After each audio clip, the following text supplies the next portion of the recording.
Magandang araw po sa inyo mga good morning! Guwapa! Bakit nandito tayo, chamame? ¿Por qué? ¿Por qué nosotros está aquí? Para comprar la ropa de gatito, comida de gatito. Es que tú ya es como una persona. Alam niyo po mga amigo, ando po kami sa tindahan ng mga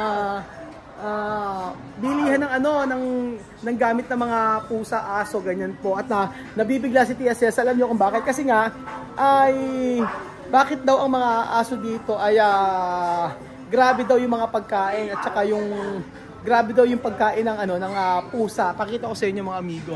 Grabe. Hello po. Ayan, bumibili kami ng pagkain ng aso. Ay, ng pusa. Nakita ng TSS, sabi 1,700. Mas mahal pa raw yung pagkain ng pusa sa kinakain niya.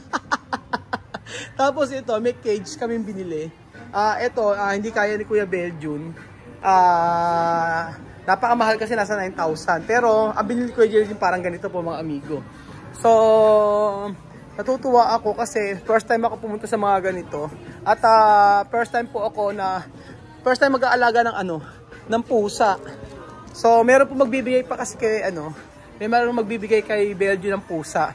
So, on the way na po 'yon at may mga ganiri pa, aantayin po natin kasi sa aso to. So,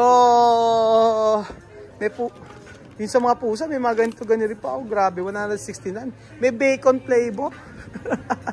Sa mga aso, oh. Tapos, ang cute. Diba? Tapos po mga amigo, ayan. Ang daming may mga ganiri pa. Ano ba rin? Oh. Nakakatuwa, oh. May mga pa pala ang mga aso, may mga accessories, parang tao siya. Nakakatuwa. So at least po mga amigo ay titingnan natin, pakikita ko sa inyo yung pusa. Okay tayo? Ayan, okay na tayo. Chamame, ¿qué tú puedes decir? ¿Qué voy a decir? Yo puedo comprar, yo voy a gastar mi dinero para comprar ropa de gato. No puedo. 200, no? Mira. Ropa así para vestir a un gatito. Ay, yo quiero comprar eso, chamame, para ti.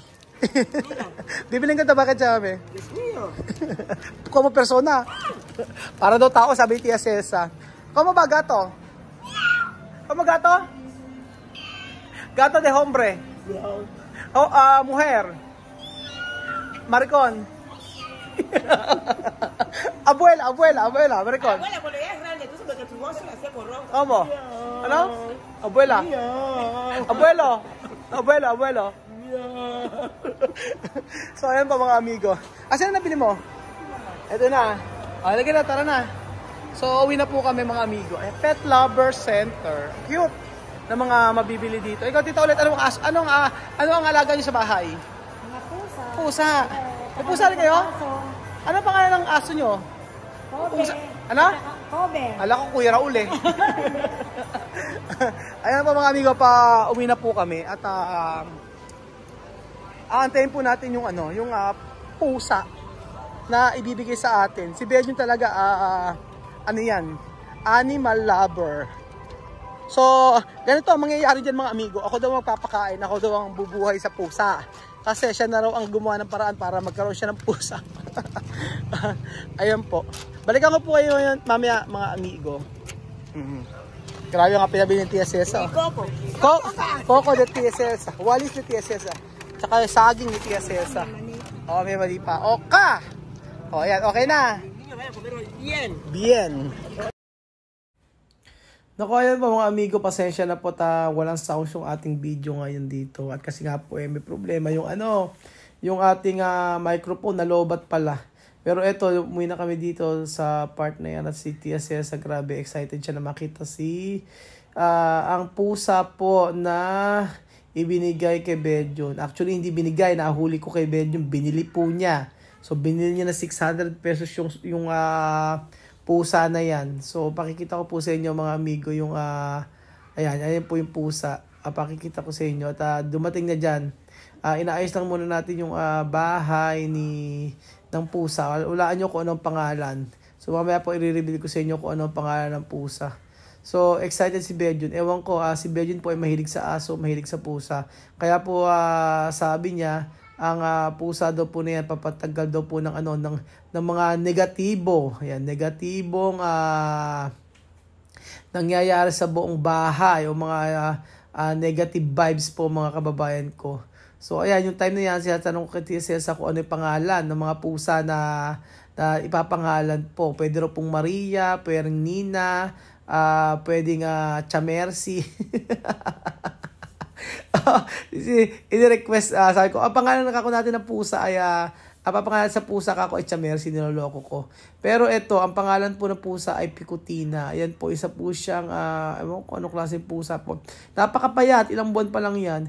So alam nyo, nahuli ko si Bejun, sabi niya sa akin, may nagbigay sa akin ng pusa, sabi niya sa akin. Talaga ba? O sige, kunin. Kasi, ang laki ng binayad niya sa nag-rider, sa Pampanga pa yata galing yan eh.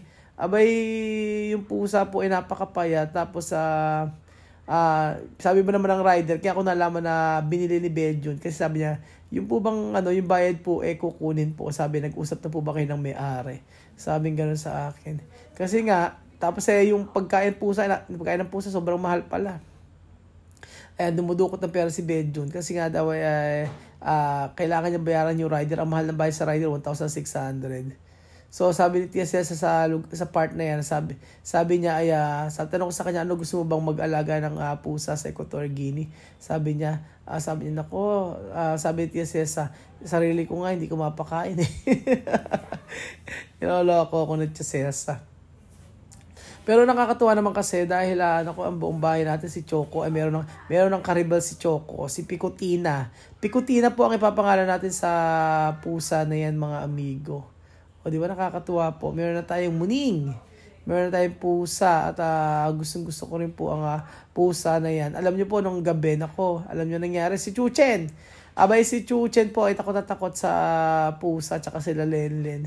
Pero napakabait po ni Picotina mga amigo. Pinapakain pa namin niya ng masarap na pagkain. Sana ay tumaba naman yung pusa na yan. At para naman po, ayan ako, ano siya sabi Tia Cesa. Ayan, sayang, hindi nyo nakita, walang boses eh. Kung may boses sana yan. Ang ganda sana pakinggan. Ayan, may sinasabi siya. So, ayun po mga amigo at importante po ay nagkaroon tayo ng bagong pet. Ayan, papakainin ni Tia Cesa yan. Grabe nga ako yung pagkain ng pusa matindi. Ang pagkain ng pusa merong parang may isda, tapos merong milk, kumpleto siya. Abe, sabi nga ni Tia Cesa, ba't yung pagkain ng pusa mas mahal pa sa pagkain namin? Grabe! So, ayan po mga amigo. Ano pa ba? Ayan, yung inaayos sa Tia Cesa. Tayo mo. Ayan, nagkukuda na. Wala na ako masabi kay Tia Cesa, talaga naman. Ayan. Pero masaya siya nung nakakita ng nag-alaga si Bejun ng pusa. Tapos sabi niya, dalawa yan, meron magbibigyan doon sa kanya. Ewan ko kung totoong bibigyan siya. Baka bumili lang siya. Gusto nga niyang tikman yan eh. Sabi niya titikman daw niya. Ang bango daw. Para daw ang isda daw, sabi niya. Parang gusto raw niyang tikman. Tingnan mo, kakainin.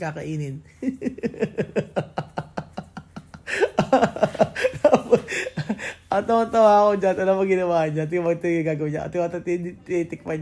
Titikman niya. Ano ba mga amigo, pwede makainin niya po, Kasi na-curious siya. Sabi niya, bakit gano'n yung pagkain ng ng pusa?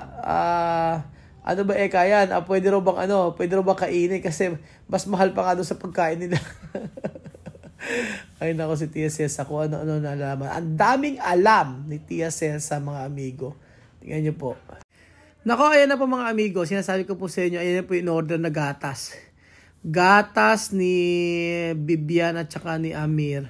So, okay, nagtataka, bakit umorder sila ng ganyan? Tingnan niyo po, nagad si Tia Cesa ng time na yan. Tingnan niyo, sabi niya, ano yung in-order na yan? The last time po mga amigo, in-order po ng relo. Nako, relo po ang in-order ni Bibian at saka ni Amir. Mura lang naman, pero magandang quality. Na-jackpotan nga nila yung relo na binili eh. Pero ito naman ay tingnan niyo po mga amigo. Papakita ko sa inyo yung biniling gatas nila. So, may explanation po yan mga amigo. At sa huli, sa ending po, malalaman nyo, bakit siya nang nabili. So, inis na inis nga si Chamami niya, sabi niya, nagsasayang ng pera. So, okay lang naman daw kung magagamit yung binili. Kaso nga, hindi naman magagamit eh. Tingnan nyo po. Nang una, na-curious din ako, ano kaya in-order ka ako nila Bibian? Ba't ka ako ang bigat? Tapos, ayan mga amigo. Tingnan niyo po.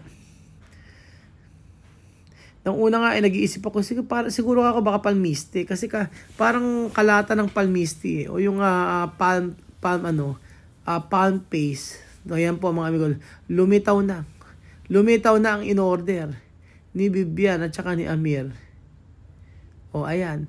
Gatas po mga amigo na pang lola. Napakamahal. Pero sabi nga ganun, pinaiinom nga kay Lola Eden ayaw ni Lola Eden, hindi mahilig. Ayan, sabi niya, alam mo, sabi niya sa mami, dapat bumili daw ng gagamitin. Wag magsayang ng pera. Sabi ganun si Cesa. Sabi ganun sa huli, malalaman niyo mga amigo, at valid naman yung reason kung bakit merong binili o in-order si Bibian tsaka si Amir. Pero check nyo po mga amigo. Chinek ko yan. Tapos ayan, si Belgium, sabi ko, Belgium, bakit mo in-order? Bakit ka umorder niyan? Sabi ko sa kanyang ganun. Bakit tinulungan mo sila Bibian tsaka sila Amir? Sabi niya, marunong mag-order yung mga yan. Sabi ganun. So, ayan, ibinigay niya ngayon kay Lola Eden. Kaso si Lola Eden ayaw kasi hindi nga siya umiinom ng gatas. Ayan pa mga amigo, i-explain po ni Tia Cesa ano po nangyari sa may gatas na in-order ni Bibian. O tsama may esto pedido para Bibian. Esa la verdad. Yung na yun ay para kay Bibian talaga siya umorder. Pero cosas de venir no está. No está. Pero eso pedido de Bibian. Queremos aceite de unción. Aceite de unción de curas. Esa para sí. Para cuerpo, tú puedes estar aceite, enfermo, okay. tú puedes hacer en ese sitio así.